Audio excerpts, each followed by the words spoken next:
This is Gemara Baba Kama Daf Nun Ches. And all the learning for this month of Teves has been generously sponsored by a close friend of the Daf, as an ischos alias neshama of Aryeh ben Ya'akov.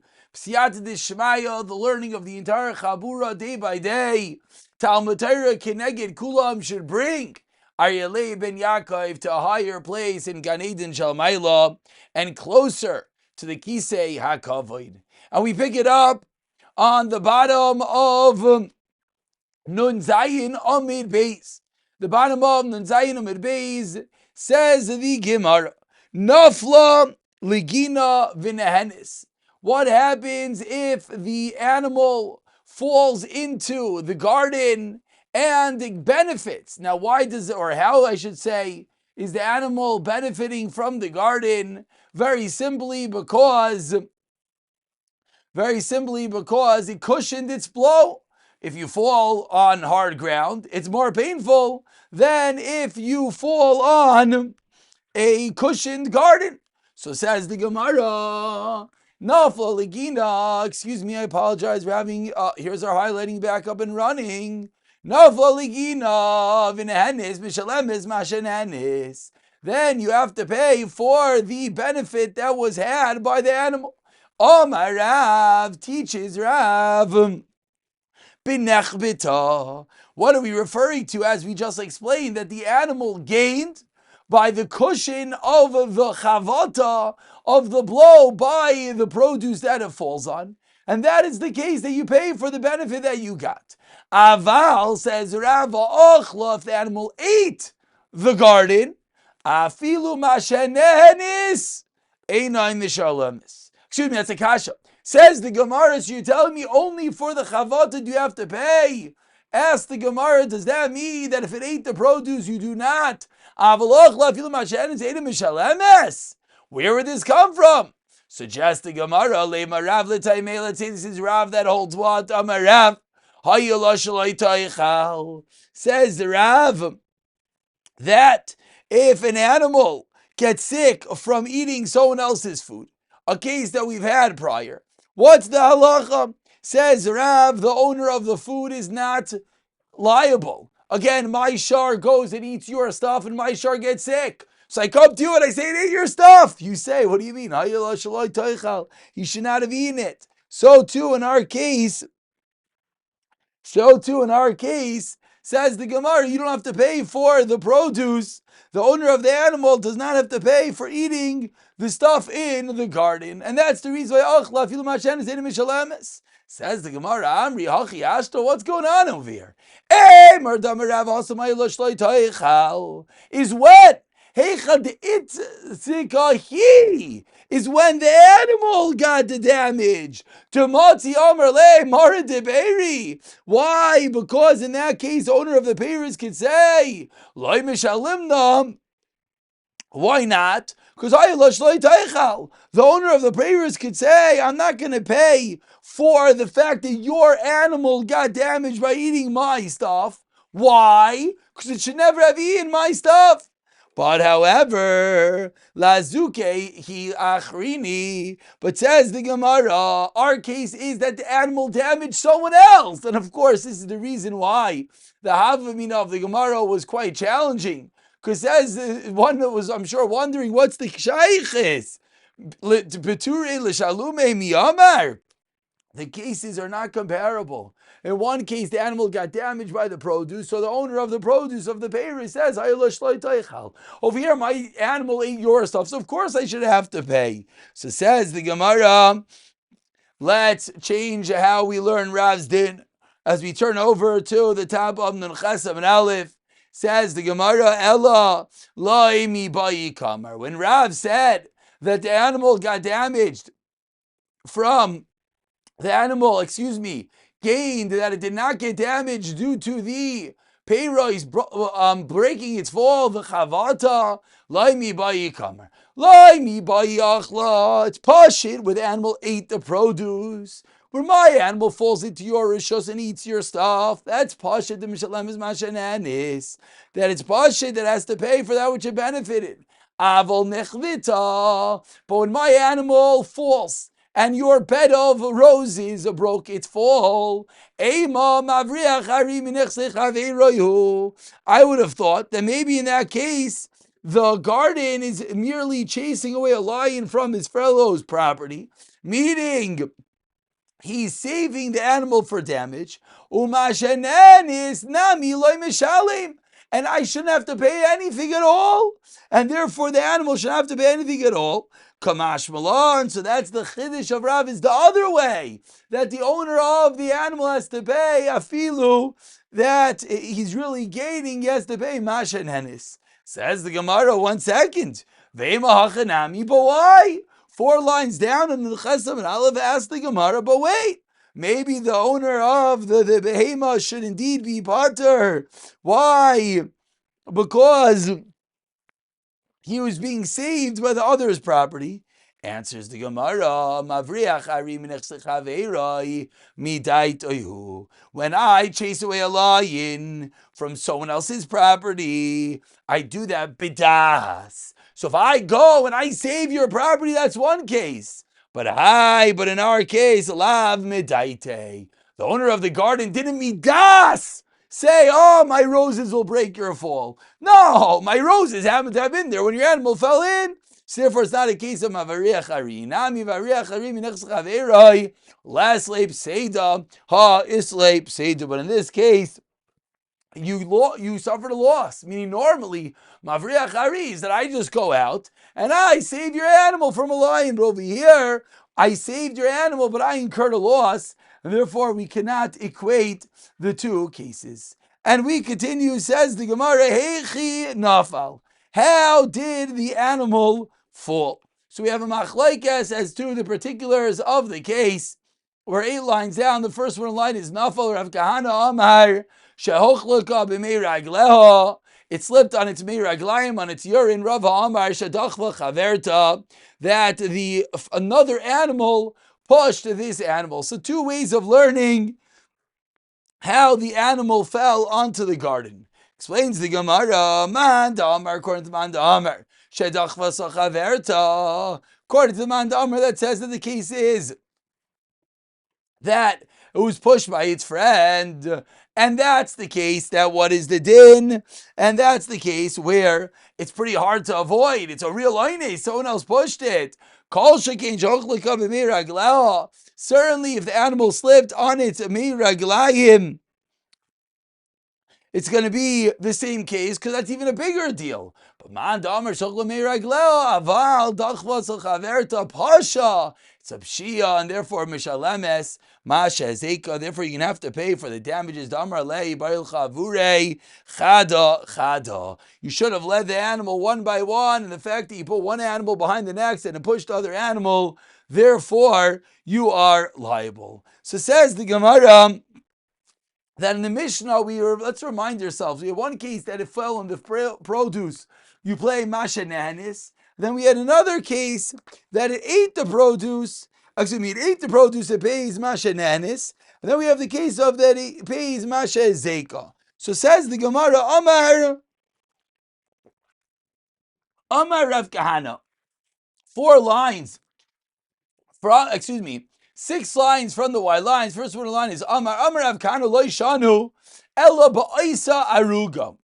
Aval aruga me aruga le'aruga. Then mishalemes masha ezeka.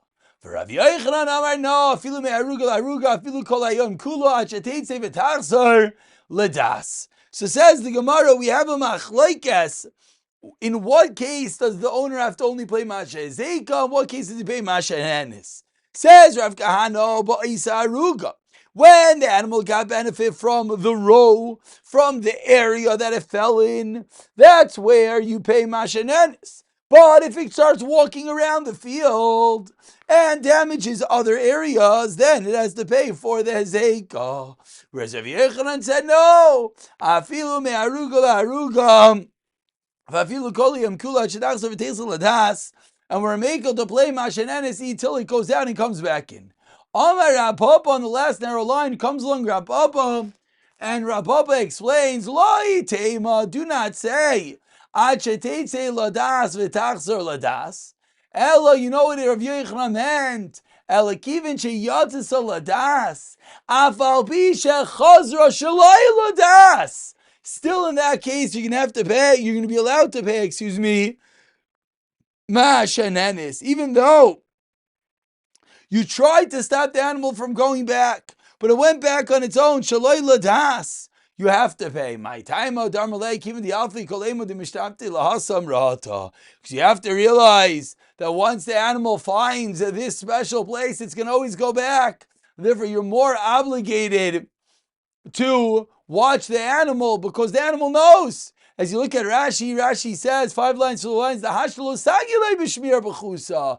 Darmalei kiven the alfis. Now it doesn't suffice with the shmir b'chusa. Why? Because the animal knows this is this kishmaka field over there. So you have to watch it on a higher level. So says the Gemara, Yarda kedarka, quoting the Mishnah 3 lines down, ve'ezika mishalemes ma'she'ezika. So ask the Gemara, Ba'i Rav Yirmiyah. 3 lines into the wide lines on Nun Chesam and Aleph, Rav Yirmiyah declares a shaila. Yarda kedarka ve'ezeka b'mei leida ma'u. Says Rav Yirmiyah, it walked down into the garden, and then the animal gives birth, and the mei leida, the water of the birthing, does damage. What is the halacha? Says the Gemara, Ali b'demand Amr, that holds what? When you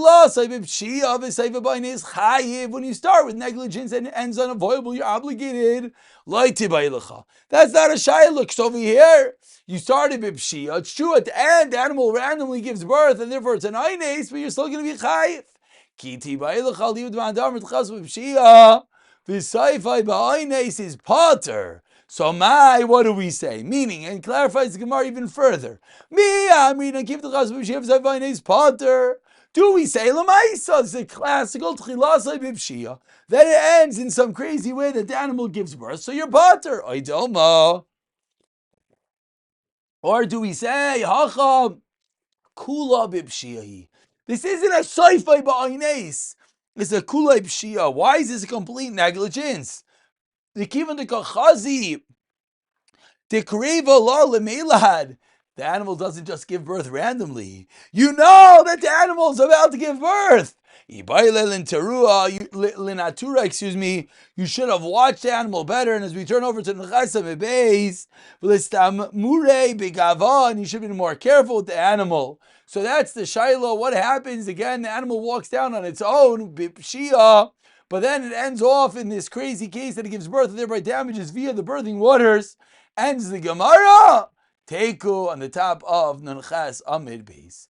And we continue on the top line, quoting the Mishnah, Ketzah Mishalames. How do we evaluate the damages? How do you evaluate before you damage? Says the Mishnah. We evaluate what the field would have produced in a base up, and then you have to pay based on that. So says the Gemara, where do we know that this is how you're going to evaluate the field? Minani really, says the Gemara, Amra Masla Damar Kra, Ubier Bistei Acher. Says Ramasna, the classical source, Mikar Ubier Bistei Acher teaches, Milamed, Sheshamin Al Gav Sode Acher, Ubier Bistei Acher. Says Ramasne, from here we learn that when we evaluate with another field. Meaning that we don't just say you ate 5 apples, you ate 1 row of apples. Rather, we evaluate it versus a whole larger field, and then we come up with the damages that was done. Says the Gemara, 1 second, this pasik, we need something else. This excludes that Shein and Regel is potter to Shazarabim, as we saw back in the beginning of the Masechta. Says the Gemara, you're right. When came Rachmana, Uber Bisade Chaveiroi. And from there we would have learned it has to be Chaveiroi and not Rosh Hashanah. Inami stay acher. My Uber Bistei acher. From there we learn Sheshamin al Gav Sade acher. From there we learn that you evaluate on another field. So it is from the pasuk of Ubir Bistei Acher, but it's because the Torah could have said it in another way. Says the Gemara, 1 second. Ve'ema kulei lachi udasa. But maybe the entire pasuk is coming to teach how you evaluate it. La'afuke rishus harabim minalan. Now that we're saying that a bir b'stei acher teaches our din that what? Sedei acher. And that's how you evaluate b'stei acher. That you don't just say this little field was damaged, this little row was damaged. You evaluate how much would a larger field be worth elsewhere, lebeisa, and therefore you come up with a difference. So maybe that's all the pasuk is used for. So ask the Gemara, how do you know the fact that Shein v'regel is pater rishus harabim? Explains the Gemara, Imkain. 8 lines down. The first one on the line is Lichtavei. Lichtavei Rachmana Gabe Tashlumim. You know what the Torah should have said? Meitav Sadeu, Meitav Karma Yeshalem. And it should have stopped. Bistei Acher Lo Moli, because of Rachmana Gabe Ubir. Shema Mina Tartis. Therefore, we learn out both dinim. Din number 1, like we're saying now, that you evaluate it based on a base of a different field. And din number 2, that there's a betur for shein v'regel in rishus harabim. And continues the Gemara and says the Gemara, okay, tachlis heichi shayminan. How do we evaluate? We said that we evaluate the damages that you did based off a base of a different field.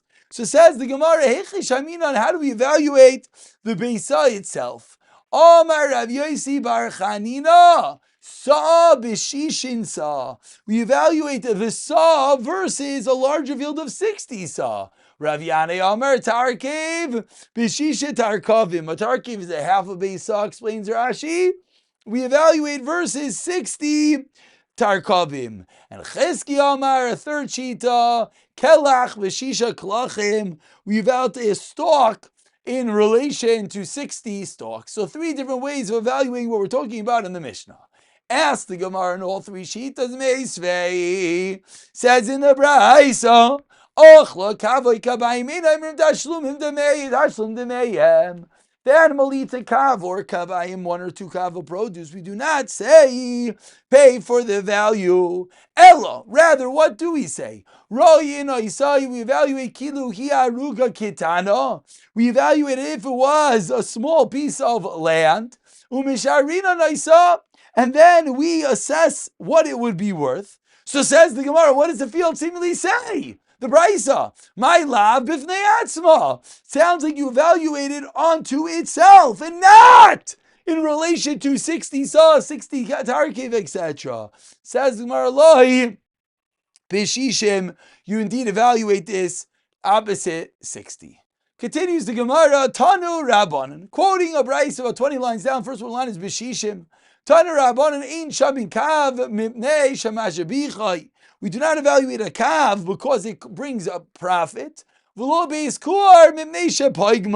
we don't evaluate a base core because it could ruin him. So not a kav because it gives benefit, not a base core because it detracts. Says the Gemara, my kamar. What is the Braisa talking about? Amra Papa, hachi kamar. Ein shamin kav b'shishin kavim. Do not evaluate 1 kav among 60. Why? Because then the mazik damages. Because when you have 60 kav, of course, when you have a larger area, everything is worth less. So the mazik is going to damage. It's going to gain, because you don't have to pay less. Why? Because then the reverse, that's going to harm the mazik. So both extremes, the Gemara says, we do not want to do. So maskil v'ravuna bar menayach. Hi v'loy base core v'loy core mi ba'ilei. What do you mean low base core? Should have said v'loy core mi ba'ilei. Ela amar Ravuna bar menayach mishmei d'Ravacha brei d'Ravika hachi katani. This is what's going on. Ein shamin kav v'vnei atzmai. Why not? Mipnei shamash biach. The reason we don't evaluate a kav is because it benefits the nizik. We're more concerned with the nizik. Ella b'shishim.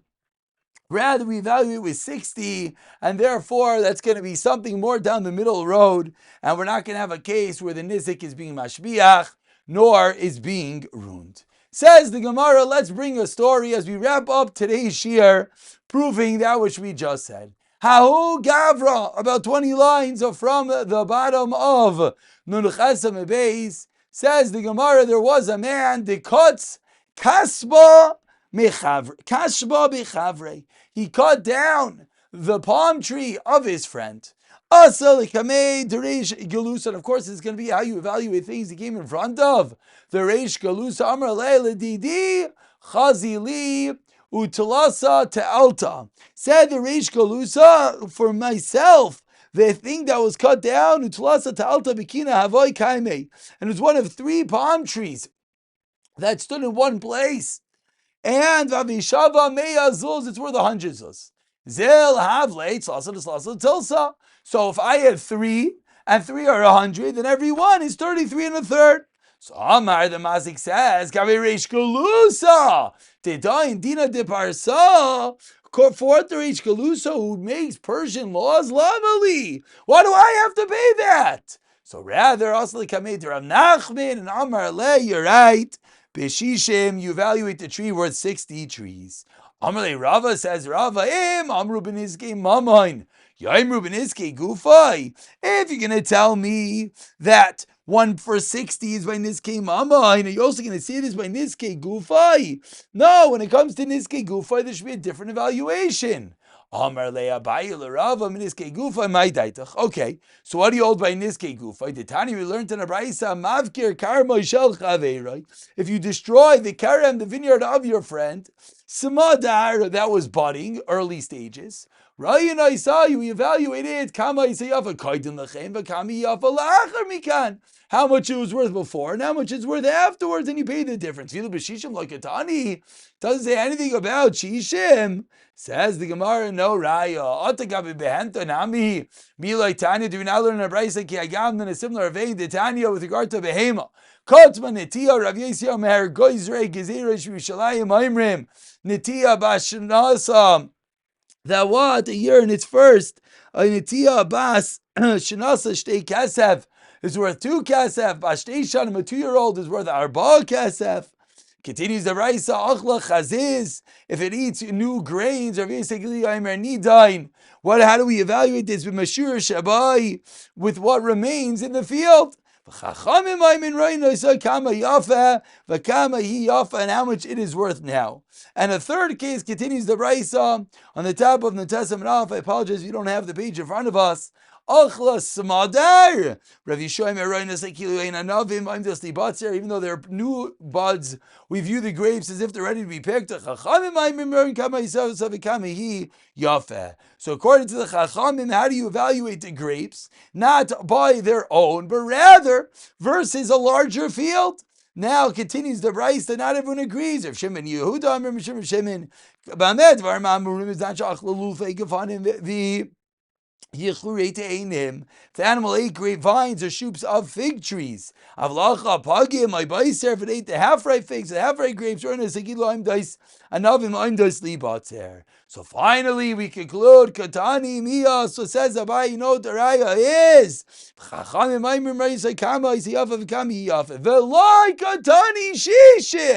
We don't see anything about Shishin. Elamayis in this Braisa. B'Shishim. So concludes Abaya Achanami in our Bryce. We have to add in B'Shishim. Proves Abaya that even though it doesn't say Shishim, we can add it in. We stop over here. We pick it up from Abaya and Rav Yisrael in the next year. B'Siyata Tishmaya.